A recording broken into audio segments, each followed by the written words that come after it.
Hey, this is Mike Barnes, the financial first responder.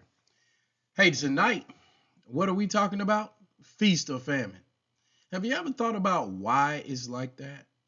So, for the next few minutes, I want you to dig in, get some of this meal that I'm about to feed you so that you can go out and help someone else out so they don't have famine but have a feast. Let's get started. So, I'm going to tell you a story, and this comes straight from the Bible, Bible. And it is during the time in Genesis when Joseph, his brothers, his brothers, family, that blood, they decided to throw him in a pit. And what they meant for bad turned out to be good. And so what happened was Joseph, now at the point in the story I'm at, I just finished reading chapter 43. And Joseph is basically being reunited with his brothers. But what you have to understand about Joseph was Joseph understood that if he could get in a position where he could serve the Pharaoh, he could actually help Egypt maintain and do some of the things that they needed to do. Now, how did he do this? He did it because he was able to interpret a dream. Now, I'm not saying this so that you guys are saying Mike Barnes, the financial first responder, is this holy roller and he's just talking to us about God. No, what I'm saying is to you is that through the Bible, what I've been able to do is get some information. And I didn't come up with this, it was here before I got here. But this information, that which is in the book, talks about how to solve your financial situation. Hence, our topic today, feast or famine. Why? I'm glad you asked. Let's get started. So, when we talk about the top 5 financial reasons for a feast or a famine in America, one of the things that we have to look at is we got to look at the landscape, the financial landscape. We got to look at the swings between periods of prosperity, which is the feast, and economic hardship, which is the famine. See, I'm going to help you understand through 5 principles or reasons why this fluctuation in our life happens every so often.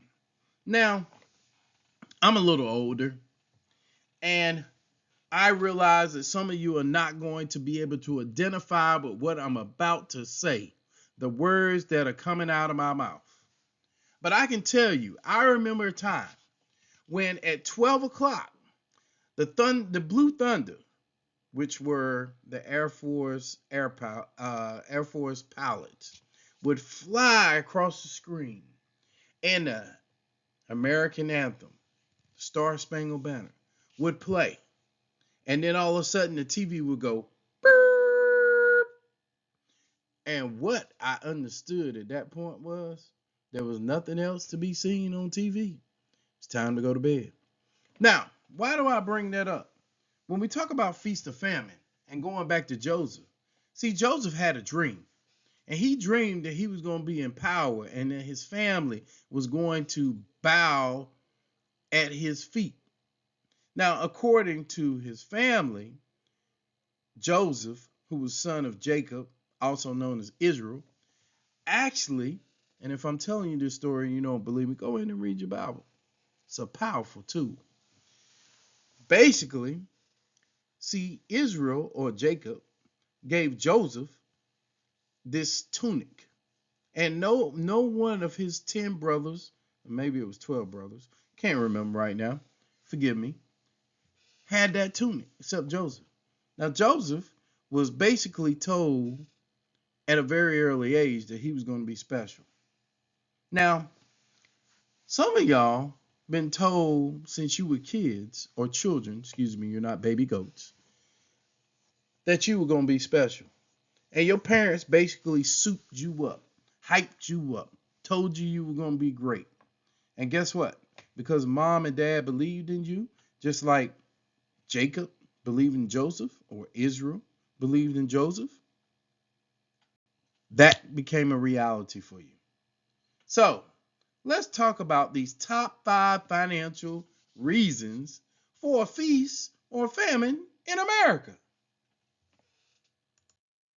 So this first one, I call it the economic cycles.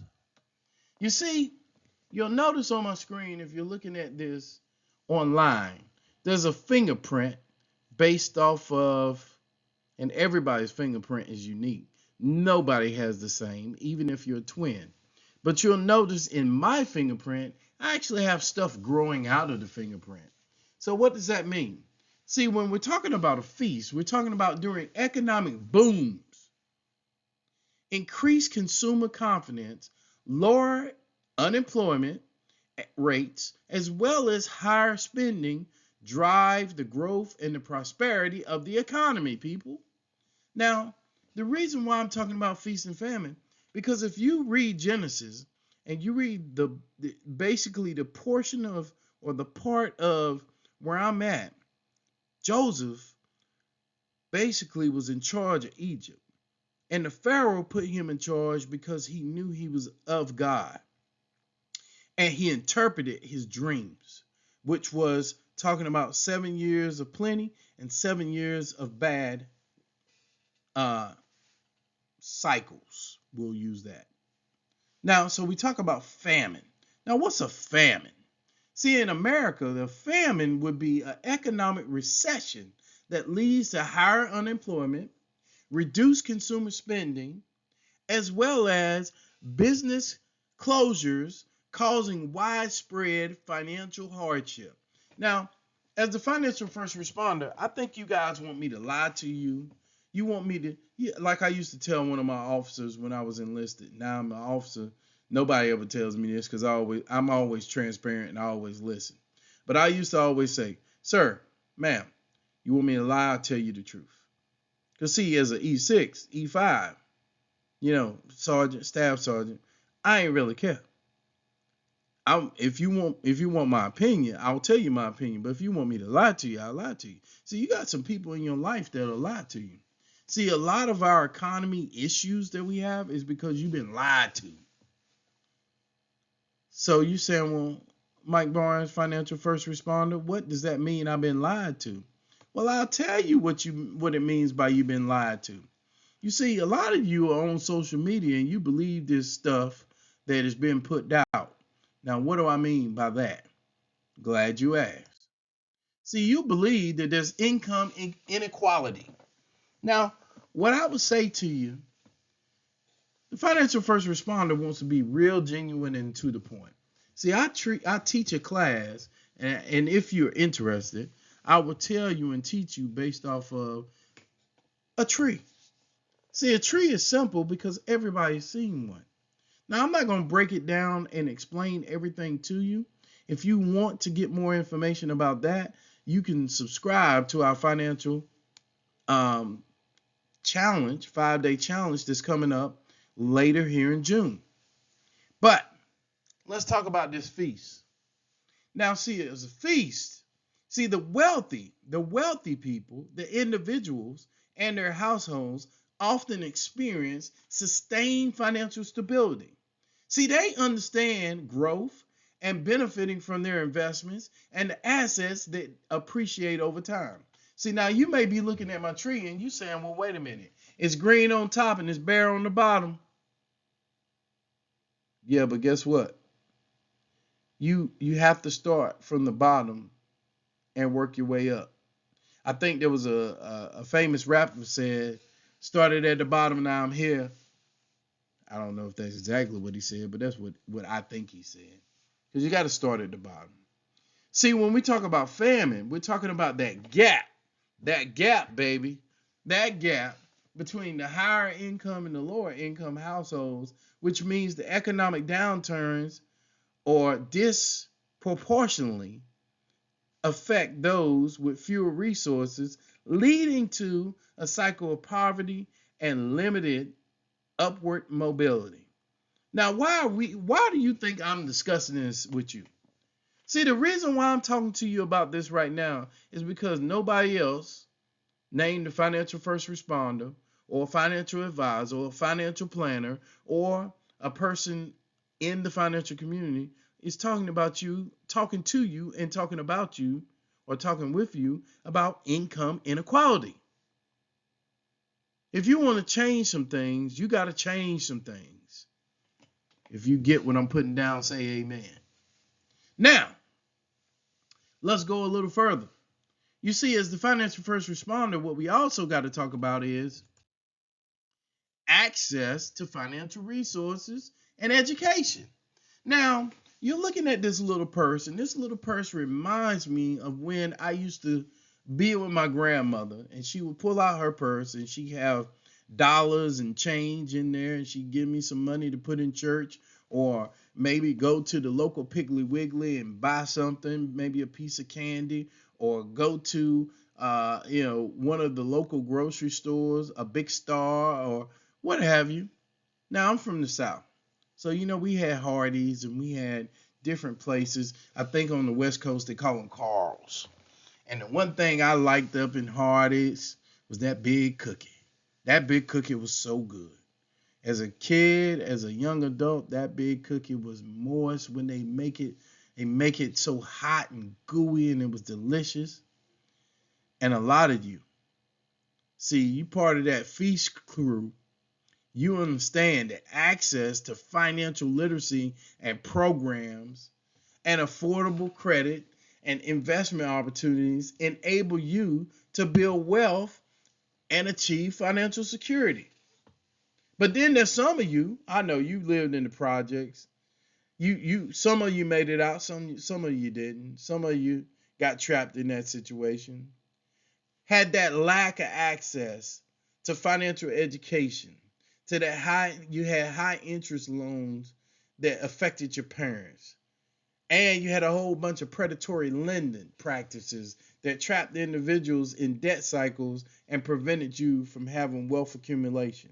Now, what do I mean by that? Now, I don't know how many of y'all have ever eaten a banana peanut butter sandwich or a banana and mayonnaise sandwich or a sugar sandwich. That's where you put sugar on the sandwich between two pieces of bread and you eat it. Now, I never had to do that, but I had some friends that had to do that. And I was never too good to be with my friends because they were my friends. You see, just because we grew up in different environments didn't mean I looked down on them. Now, some of y'all look down on them because they didn't have what you had. And I'm telling you, there's some of my friends, I can think of one right now. He lived in the projects. He turned out to be a mega attorney. This dude is a beast. A beast. So I'm not going to say his name. I might embarrass him, but I will say this. I will say one thing. He played basketball for Goldsboro High School, went to North Carolina A&T, and I'll give you the first letter of his first name, B. The Joker's a bad joker. We're in two different fraternities, but I give him props. He's a bad joker. Now, anyway, as my mother would say, the next thing we're going to talk about is we're going to talk about something that's plagued our environment completely. What do you say that is, Mr. Financial First Responder? Healthcare costs. You see, if you're part of that feast, see, those people have comprehensive health care, right? They have manageable health care costs, or they're managing their health care costs based off of their companies or their employers, right? They have that financial stability, and they can avoid medical debt. And then those people that are in the famine, see, those people that are in the famine, these people have been plagued with high medical expenses. They have the lack of accurate or adequate health coverage that can lead to significant financial strain, bankruptcy, long-term economics, instability for many of these families. You see, growing up, you had that good job, that good government job, that good state job. You maybe been in the military. You might have had that work. You might have been working at the paper plant, the pickle plant. You had them benefits. See, some of y'all don't know what it's like to be poor in the country or poor in the city. Either way, you might not have been able to get that health care. Maybe the only time you actually saw a doctor was when it was time to get a physical to play football or basketball or volleyball or some sport because mama and daddy didn't have enough money for you to have a regular visit with a doctor. So you had those special visit where doctors would charge minimum rates to get the max amount of people in. Because them themselves were trying to pay off that medical school debt. Now, you're probably saying, well, Mr. Mike Barnes, financial first responder, you're a little uppity. No, I'm just keeping it real. Because what else would I say? This beast right here. Yeah, I said beast. I didn't say the other word. I'm being politically and religiously professional on this.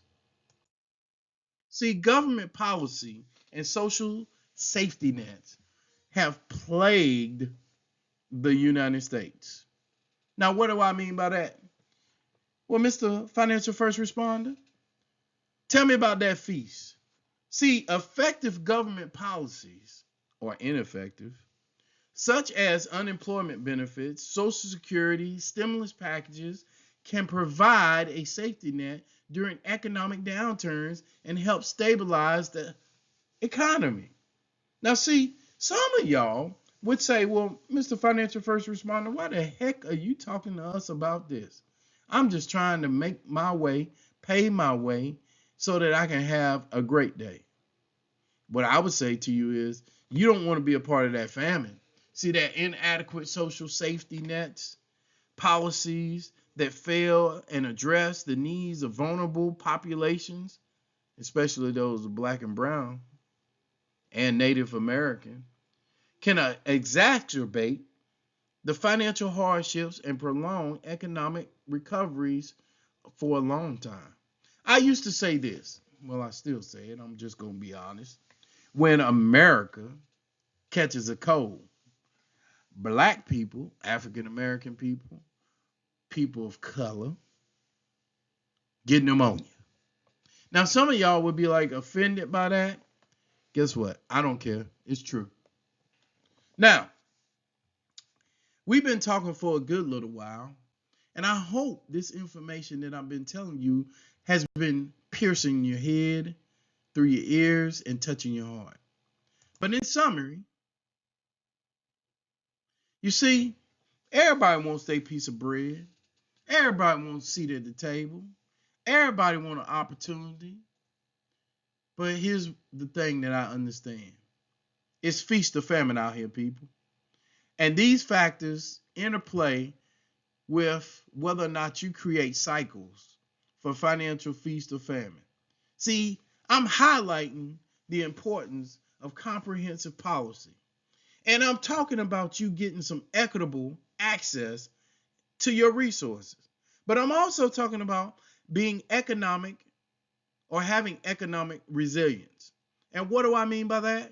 It means, people, that wherever you at in your financial life, you have to put yourself in position that your family has a legacy that lasts hundreds and hundreds of years beyond you. We're only here for a moment, people. Stop taking for granted that you got tomorrow. Do today what others won't so you can have tomorrow what others don't. That's one of my mottos. I do today what others won't so I can have tomorrow what others don't. So, this has been Mike Barnes, the Financial First Responder. I appreciate your time. Please like and subscribe my channel. Please, please, please reach out to someone and let them hear this podcast, this YouTube channel, that it may help them and be a blessing to them. Until we talk again, this has been Mike Barnes, the Financial First Responder. God bless and good evening.